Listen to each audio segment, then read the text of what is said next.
Bonjour, donc nous allons terminer ce chapitre sur le mouvement et le squelette. On va commencer par détailler les caractéristiques de trois types de muscles, mais ils ont quand même des choses en commun. Donc nous allons voir un vocabulaire spécifique pour les muscles, genre le sarcolème. Le sarcolème, c'est la membrane des muscles. Le sarcoplasme, c'est le cytoplasme des muscles. Le réticulum sarcoplasmique, c'est le réticulum des muscles. Il a une particularité très importante, vraiment, parce qu'il permet donc de faire le dépôt de calcium. Le calcium étant, vous allez le voir plus tard dans le chapitre, étant un élément important pour la contraction des muscles. Le muscle est formé de myofibrilles. Ces myofibrilles, ce sont des ensembles d'actine et de myosine qui vont permettre la contraction, et l'actine et la myosine sont deux protéines. Donc maintenant, nous allons voir les trois types de muscles. Alors regardez, là vous avez un tableau. Ce tableau-là est très important pour vous. Il va vous permettre de faire énormément de questions. Pourquoi? Parce que la majorité des questions qui sont sur les trois types de muscles, en fait, ce sont des questions où on vous demande les propriétés communes ou les propriétés différentes, d'accord, entre ces muscles. Donc, ça fait énormément de questions et vous allez voir que c'est pas si compliqué que ça. Maintenant, donc, on va voir quels sont les trois types de muscles. Vous avez en premier, nous allons détailler donc nous allons détailler les muscles lisses. Donc, muscles lisses, vous regardez ici dans le tableau, ces muscles lisses, ils sont au niveau des organes internes de notre corps, au niveau des vaisseaux, et ils permettent une action très particulière qui est le péristaltisme. Qu'est-ce que c'est que le péristaltisme?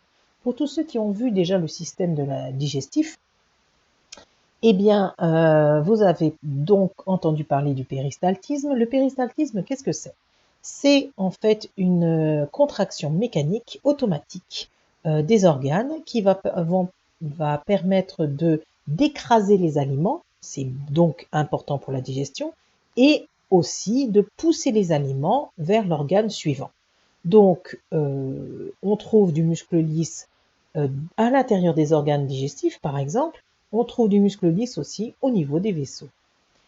On a aussi donc le muscle cardiaque. Le muscle cardiaque, forcément, c'est au niveau du cœur, d'accord? Et il y a le muscle squelettique qui porte bien son nom parce que c'est le muscle ce sont tous les muscles qui sont accrochés à vos os par des tendons et qui sont au niveau de votre squelette. Donc, nous allons regarder les particularités de chacun. Voilà, je rentre ici. Et alors, muscles lisses, cardiaque et squelettique. Voilà comment on va faire. Je vais encadrer en fait toutes les différences qui existent, d'accord, entre ces trois. Vous allez voir qu'il y a beaucoup de similitudes entre le cardiaque et le strié, d'accord, mais que certaines particularités sont entre, par exemple, le muscle lisse et le muscle cardiaque. Donc, ce qui se ressemble le plus, c'est cardiaque et squelettique. Et celui qui est un petit peu différent, c'est le lisse. Par contre, le lisse a quelques propriétés communes avec le cardiaque, on va voir. Donc, ici, si on commence par tout ce qui est différent, on peut dire que la forme des cellules ici, c'est la forme méquique. La forme méquique, si vous voulez connaître un peu, du moins visualiser, c'est un peu la forme de notre œil, d'accord? Donc la forme méquique, alors que les autres, ils ont une forme, les cellules sont cylindriques, les deux autres. Il y a une des caractéristiques ici qui est commune au niveau donc des cellules lisses et cardiaques, c'est un noyau qui est au centre, un noyau qui est au centre de la cellule. Par contre ici, vous regardez bien, eh bien la particularité c'est qu'elle a plusieurs noyaux, voilà, et que ces noyaux, ils sont très près de la membrane.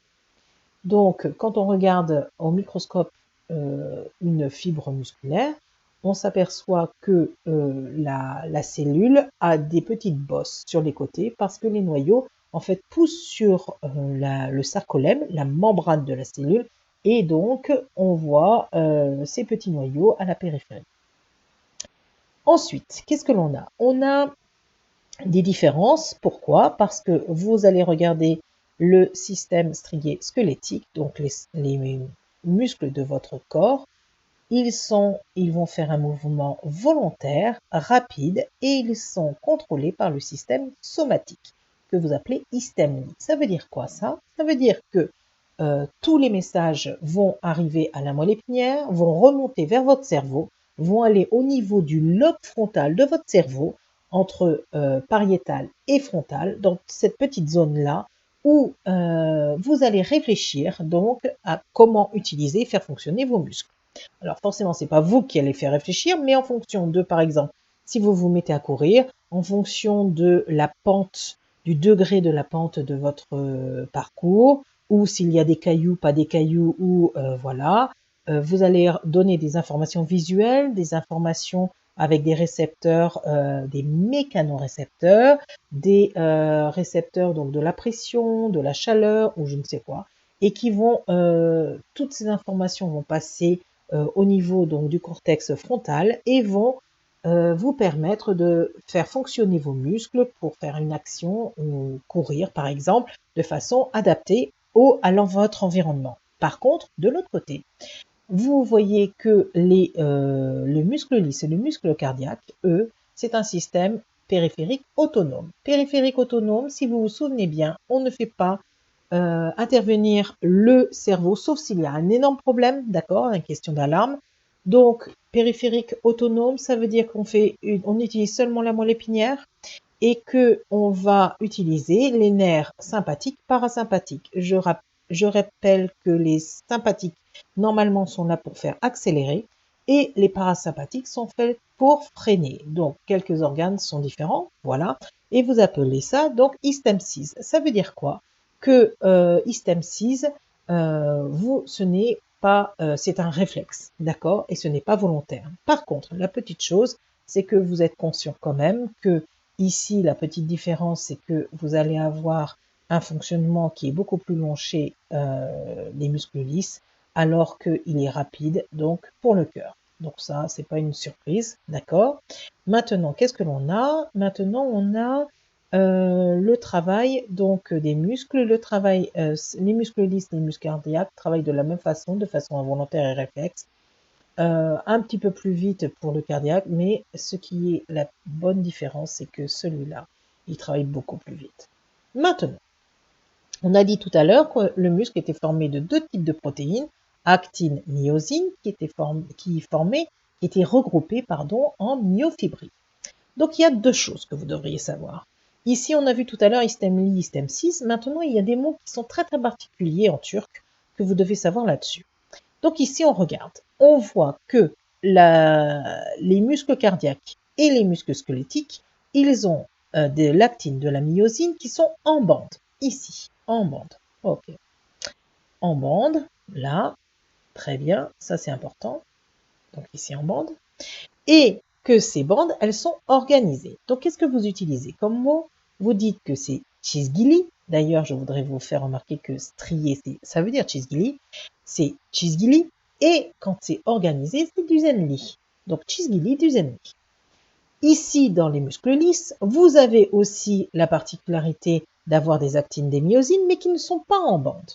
Donc, elles ne sont pas chisgili, elles sont chisgili 6, je suppose, et les myofibrilles sont désorganisées. Donc, ça veut dire quoi? Qu'elles ne sont pas du zen-li, elles sont du zen-6. Donc, il y a vraiment du vocabulaire très particulier que vous devez connaître, d'accord? Mais vous allez vous y retrouver. Dès que c'est rangé en bande, c'est du zen-li, ou chisgili, pardon, et quand c'est organisé, c'est du zen. Voilà. Autre particularité, donc vous voyez, là on a vu ici que les muscles cardiaques et squelettiques avaient quand même encore une propriété commune. Ici, autre particularité, la myoglobine. La myoglobine, donc c'est une protéine qui ici n'existe pas dans les muscles lisses, ce qui fait que le muscle lisse, eh ben, vous le voyez, il est blanc, il perd sa couleur. Par contre, il donne la couleur rouge pour le muscle cardiaque et le muscle squelettique par sa présence, myoglobine. Alors, particularité aussi, vous voyez que tous ces muscles-là font la respiration cellulaire, mais ici, on a une particularité parce que le muscle squelettique peut faire aussi la fermentation lactique. Voilà, c'est tout ce que vous devez savoir. Apprenez bien ce tableau.